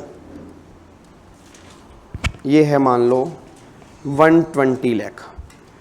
अच्छा, पोजेशन कब दिया होगा? एग्रीमेंट पर या रजिस्ट्रेशन पर? ऑब्वियस सी बात है, रजिस्ट्रेशन पर। ठीक है जी। आपको बस कैपिटल गेन निकाल के आने हैं विद इंडेक्सेशन कंप्लीट। ठीक है जी। अच्छा, इंप्रूवमेंट तो मैंने दी नहीं, इंप्रूवमेंट भी लिख लो, थोड़ी बहुत मजा आ जाएगा थोड़ा सा और करने में। इसके नीचे लिख लो कॉस्ट ऑफ इंप्रूवमेंट। पहली इंप्रूवमेंट की है 8 दिसंबर 1999, 40,000 की। सेकंड इंप्रूवमेंट की है 5 जनवरी 2002 को, 50,000 की। ठीक है जी। तीसरी इंप्रूवमेंट की है 15 फरवरी 2011 को, यह भी 50,000 की। बस कम है जी, हैं? EOT भी दे दूं? इंडेक्स सेट मैं नहीं दूंगा, बुक है आपके पास?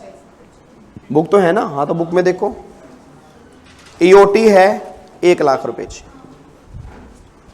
EOT आपको 1 लाख रुपए दिया हुआ जी। ये फुल फ्लेज क्वेश्चन है, आपने घर से करके आना है जी। ठीक है जी।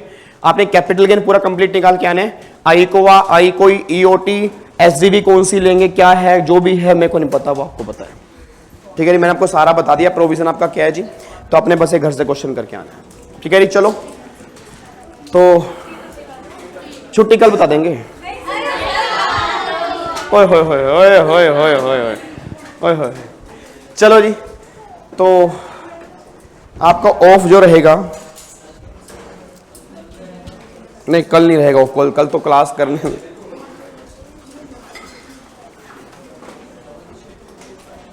लो जी, ऑफ जो रहेगा वो आपका 12 तारीख को, मतलब परसों 13 और 17, 12, 13 और 17, मतलब 17 मीन्स संडे, संडे को, ठीक है। ट्यूसडे, वेनेसडे और संडे कुछ, ठीक है। ये 3 आपके ऑफ हैं जी, ठीक है। 12, 13, 17 ये 3 आपके ऑफ हैं, एक बार इसको नोट कर लेना जी। ये नहीं भूलेंगे सर, बाकी सब भूल जाएं, छुट्टियां थोड़ा भूली जाती हैं। बताओ कैसे बेकार की बात कर रहे हो, यही तो पूरी जिंदगी हमें याद रहेगा, ठीक है। बड़ी मुश्किल से हमें छुट्टी मिली है, बताओ। हाँ वही तो, बताओ क्या यही जिंदगी है, संडे को भी हमारी क्लास होती है, ठीक है। चलो जी, बाकी मुलाकात करेंगे कल की क्लास में, सेम टाइम सेम जगह। ओके जी, bye bye, tata, thank you so much, Jai Hind, thank you so much जी, God bless you, take care, bye bye जी, बाय बाय।